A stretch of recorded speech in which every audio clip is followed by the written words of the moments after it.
This Russian aircraft carrier costs $5 billion to build, yet it's a useless piece of junk. In fact, it's only good for burning Russian equipment, losing planes, or spilling oil all over the seas. And yeah, that's the only aircraft Russia owns. But wait a bit, it's not even a real aircraft carrier. Why?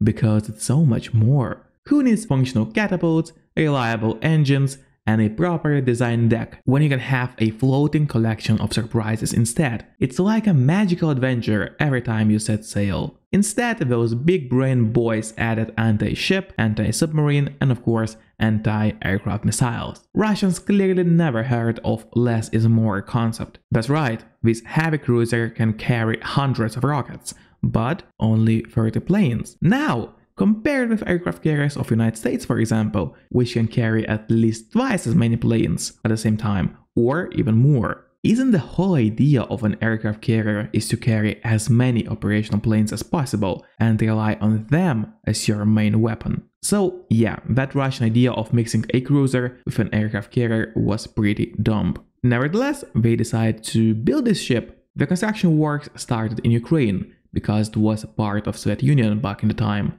After the Tsar collapsed in 1991, Ukraine claimed ownership of this aircraft carrier, but Russians stole it. Admiral Kuznetsov was meant to become a flagship of Russian Navy, though not everything went by the plan. Where do I even start? Maybe in 2005, when Russian fighter jet Su-33 fell in the water while trying to land on Admiral Kuznetsov. Or 2009, when the ship went on fire, resulting in the death of a sailor.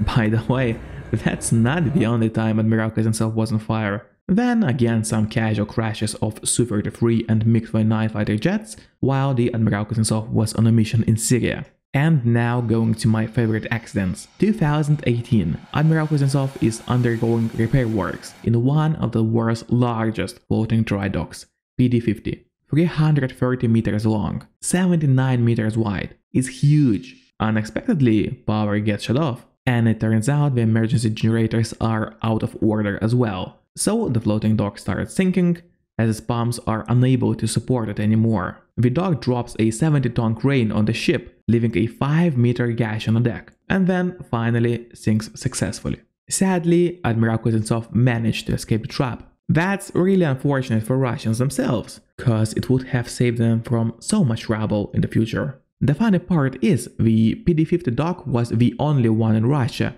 which could fit such a big ship as an aircraft carrier. So, in order to continue repair works of Admiral Kuznetsov, they had to spend another $311 million to get a new dock. Or not exactly new, they just used 2 old dry docks, combined them and used the rest of the money to buy a private island or something.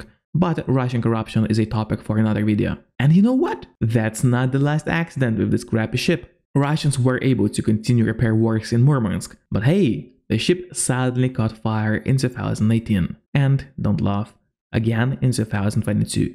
Damn, this ship needs to chill. I want you to hit me as hard as you can. Go!